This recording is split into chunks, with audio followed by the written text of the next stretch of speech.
అరుణ్, రేపు పత్రికలు మన మీద పెద్ద ఎత్తున దుమారం లేపుతాయి. Keep quiet.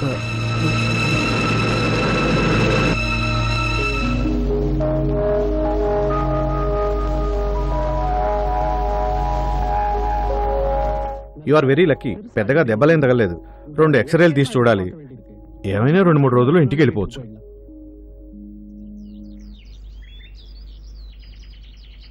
చూడు, యాక్సిడెంట్ చేసి కనీసం ఆగకుండా వెళ్ళిపోయాడు ఆ రాస్కెల్. ఆ అబ్బాయిని నేను ఎక్కడో చూశాను, కానీ జ్ఞాపకం రావట్లేదు. ఆ కార్ నంబర్ అయినా నోట్ చేసి ఉండొచ్చు కదా. ఎక్కడ బాబు, దెబ్బ తగిలిన వాడిని చూడగానే కంగారు పడిపోయాను.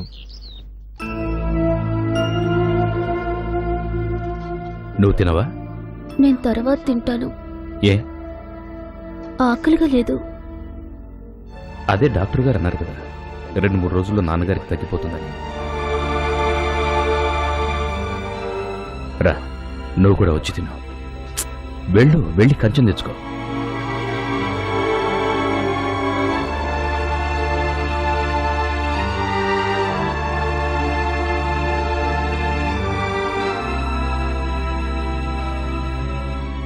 బెడ్షీట్. ఊరికే ఆలోచిస్తూ ఉండమాక, వెళ్ళి పడుకో.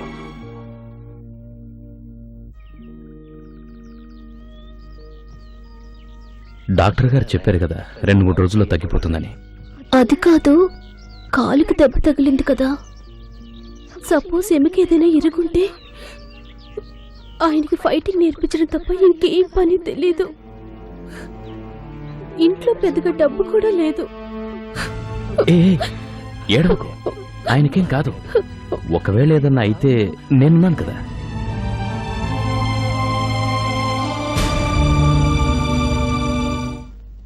మా అమ్మని చంపిన ఆ రాస్కెల్ని కలుసుకుంటానని నేనెప్పుడూ కల్లో కూడా అనుకోలేదు. 25 సంవత్సరాల తర్వాత ఇప్పుడు వాడు అనుకోకుండా కలిశాడు. నా కుటుంబాన్ని నాశనం చేసిన వాణ్ణి నేను ఊరికే వదిలిపెట్టను. I will teach him a lesson. సరైన గుణపాఠం నేర్పుతాను. Cool it man. నీ ఆవేశం నాకు అర్థమవుతుంది. నీ కోపం రావడం సహజమే. బట్ అందుకు మనం ఏదైనా తొందరపడి చేశామంటే లేనిపోయిన చిక్కుల్లో ఇరుక్కుంటాం. లుక్, ముందు అతను ఎవరు, ఏం చేస్తుంటాడో అది తెలుసుకుందాం. వాడి మీద కక్ష ఉందన్నావు, అది ఓకే, కానీ వాడి బ్యాక్గ్రౌండ్ ఏంటో తెలుసుకోద్దా? అరుణ్, మన దగ్గర ఎంతో డబ్బు ఉంది. డబ్బుంటే కొండ మీద కోతైనా దిగొస్తుంది. ఏమంటావు అరుణ్? ఆ రాస్కెల్ కనపడ్డ దగ్గర నుంచి నా మనసు ఏం బాగాలేదురా. మా అమ్మ జ్ఞాపకం వస్తోంది. ఏరా, ఈరోజు మన ప్రోగ్రాం క్యాన్సిల్ చేద్దామా? ఏయ్, అది తప్పు. That's bad. అందరూ డబ్బులు పెట్టి టికెట్స్ కొన్నారు. వచ్చే ఆడియన్స్ ఊరుకుంటారా ఏంటి?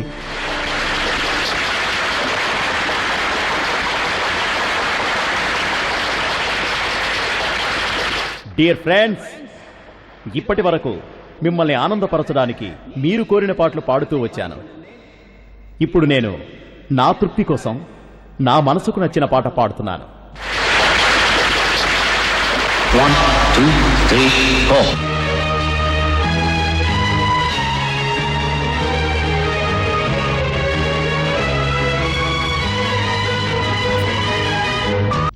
ఏమయ్యా, బాంబు చూస్తే చిన్నదిగా ఉంది, ఇది సరిపోద్దంటావా? ఓకేనా? ఏం లేదు సార్, ఇలా చూడండి. ఇది బాంబు, ఇది టైమర్. ఈ బాంబుని దీంట్లోకి ఇలా మెల్లగా పెట్టి ఈ వైర్ని వాడి కారు స్విచ్కి కనెక్షన్ ఇచ్చేస్తాం. కనెక్షన్ ఇచ్చాక ఇది తీసుకెళ్లి వాడి సీటు కింద పెడతాం. వాడొచ్చి కారు స్టార్ట్ చేయగానే ఇది స్టార్ట్ అవుతుంది. కారు స్టార్ట్ చేసిన 4వ నిమిషానికి ఇది కరెక్ట్ గా పేలుతుంది. ఏమయ్యా, కారు స్టార్ట్ అయిన 4వ నిమిషానికి ఇది పేలుతుందిగా? ఏంటి సార్ అలానే సార్? రాళ్లు పగలగొట్టే క్వారీలో నేనే డైనమైట్ ఇన్ఛార్జ్. ఇలాంటి బాంబులు ఎన్ని పెట్టుంటాను. కారు స్టార్ట్ చేసిన 4వ నిమిషానికి ఇది డెఫినెట్ గా పేలుతుంది. అయితే ఇవాళ రాత్రే వాడి కారులో పెట్టేయచ్చుగా.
ఇది చూడరా.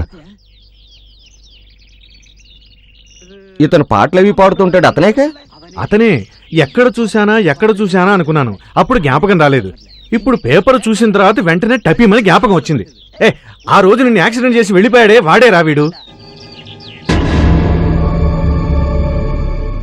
రాస్కల్.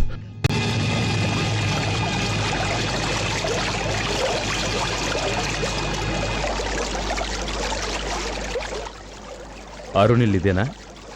అవును. ఉన్నారా? లేరే. మీరెవరు? ఎప్పుడొస్తారు? ఎప్పుడొస్తారో తెలియదు. నిన్ననంగా వెళ్ళారు. అవును, ఇంతకీ మీరెవరో చెప్పలేదు.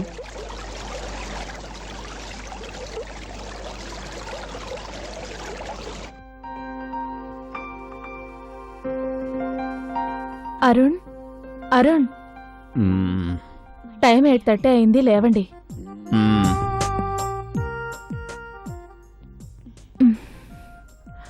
కాఫీ చల్లారిపోతుంది, లేవండి. మ్మ్. ఏంటండి, మీ అమ్మగారి ఫోటోనా? ఇది నా బెడ్రూమ్. ఓ వస్తున్నావు.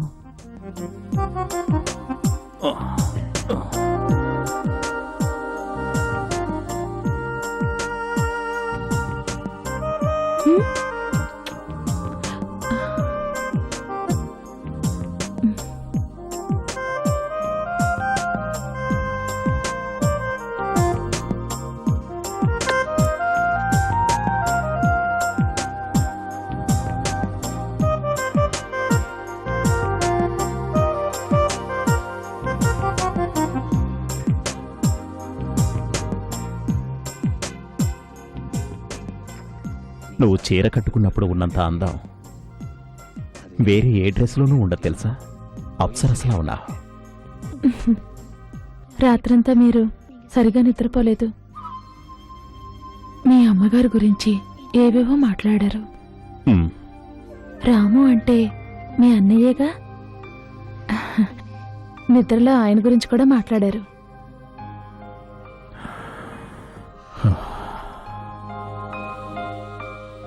ఆస్తి, అంతస్తు, హోదా అన్నీ ఉన్నాయి. అన్నీ ఉన్నా కూడా ఏదో లేదన్నది నా ఫీలింగ్. వీటన్నిటికన్నా కూడా మా అమ్మ చెయ్యి పట్టుకుని పొలం గట్లుపై తిరిగిన ఆనందం ఇప్పుడు లేదు. నాలో ఏదో తెలియని విషాదం ఉంది. ఇంత విషాదంలో కూడా నన్ను ఆనందపరిచేది నువ్వు మాత్రమే. 10 సంవత్సరాలుగా నువ్వు చూపించే అభిమానానికి, అనురాగానికి నేనెలా రుణం తీర్చుకుంటాను?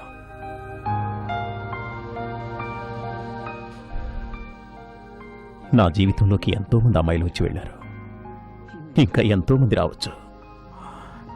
కానీ నీ స్థానం మాత్రం ఎవరూ పొందలేరు. It's because I love you. Oh, thank you very much.